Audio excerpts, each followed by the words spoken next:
आइए शुरू करते हैं मृत्यु का भय का अगला भाग। व्यास जी का ऐसा स्वागत सत्कार देखकर और यमराज के ऐसे विनती वचन सुनकर बुड्ढा मन ही मन प्रसन्न हो रहा था कि अब तो बाजी मार ली। बुड्ढे के संकेत से व्यास जी से कहा, इन्हें भी ले चलो सिफारिश के लिए। अपने नाना का अभिप्राय समझकर व्यास जी ने कहा, थोड़ा आप भी कष्ट करें तो अच्छा होगा। यमराज जी भी साथ चले। अब 2 से 3 हुए। तीनों मृत्यु के कार्यालय में पहुंचे। अपने स्वामी को व्यास भगवान के साथ देखकर मृत्यु हड़बड़ा कर अपने आसन से उठ खड़े हुए। सबकी यथोचित पूजा की। स्वागत सत्कार और कुशल क्षेम के अनंतर व्यास जी ने अपना राग अल्पाना आरंभ किया। ये मेरे नाना है, मरने से बहुत डरते हैं।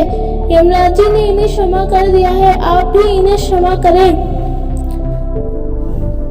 हाथ जोड़कर मृत्यु ने कहा, भगवान, जब मेरे स्वामी यमराज ने इन्हें क्षमा कर दिया है और आप आज्ञा दे रहे हैं तो मुझे क्या आपत्ति है, किंतु मैं जानता नहीं किससे मारना है। ये काम कालदेव के जिम्मे है। वे जिसके लिए कहते हैं मैं उसे मारकर ले आता हूँ। आप काल से कह दे इसका लेख मेरे सामने उपस्थित ना करे, मैं इसके पास न भटकूंगा। कालदेव का कार्यालय कुछ दूर था। व्यास जी ने कहा, भैया आप भी साथ चलो, ये झंझट पूरी तरह निमट जाना चाहिए। अब 3 से 4 हुए। यमराज मृत्यु व्यास जी आदि को आता देख कालदेव घबरा गए। क्या मामला है?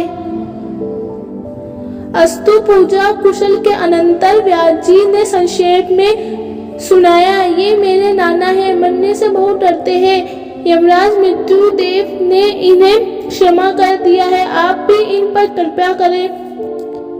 सबसे बलवान भगवान कालदेव बोले, प्रभु मैं तो सबका आज्ञाकारी हूँ, मुझे क्या पता किसकी मृत्यु का समय है। ये काम बेमाता के जिम्मे है। वे जिसकी जितनी अवस्था में लिख देती है उतनी होने पर मैं मृत्यु को सूचित कर देता हूँ। वे उस आदमी को पकड़ लाते हैं। आप वे माता से कह दे उन्होंने जो कुछ भी लिखा हो मुझे ने बतावे। मैं मृत्यु देव से इसके संबंध में बात भी नहीं करूँगा। व्यास जी घबरा गए, अच्छे चक्कर में फंसे। एक आदमी की मौत का परलोक में इतना लंबा चौड़ा हिसाब रहता है, वे आज इसे समझे। बोले भैया चलो इस झंझट को मिटा दो, उनसे भी बात करा दो। अब 4 की जगह 5 हुए। वे माता यमराज व्यासदेव मृत्यु काल के सहित उस बुड्ढे को आते देखकर हंस पड़ी, किंतु इतने बड़े लोगों के सम्मुख हंसना उचित नहीं। यही सोचकर उसने अपनी हंसी को रोककर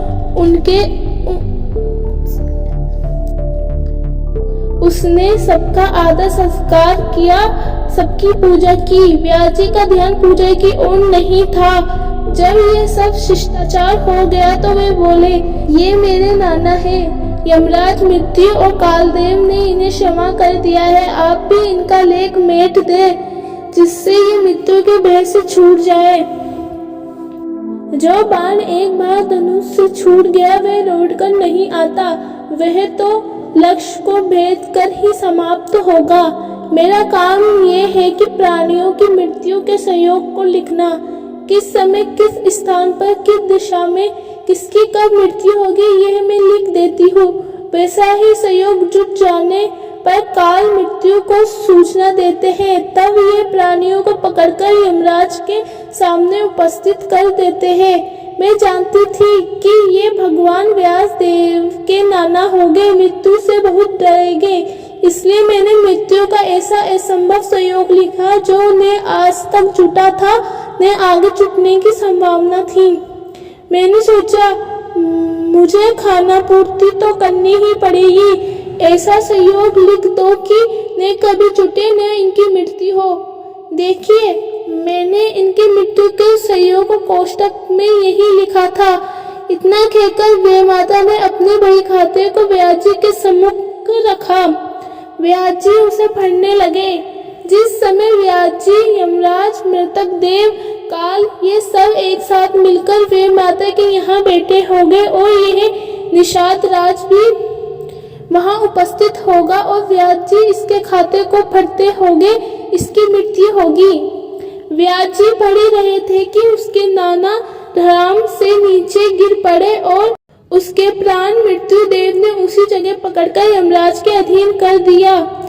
वे माता बड़े जोर से हंस पड़ी और बोली, भगवान जीव करता है अपनी रक्षा का उपाय, किंतु उससे रक्षा नहीं होकर उल्टे वह संकट में आ जाता है, जैसे ये अपनी मृत्यु को अपने साथ बटोर लाया।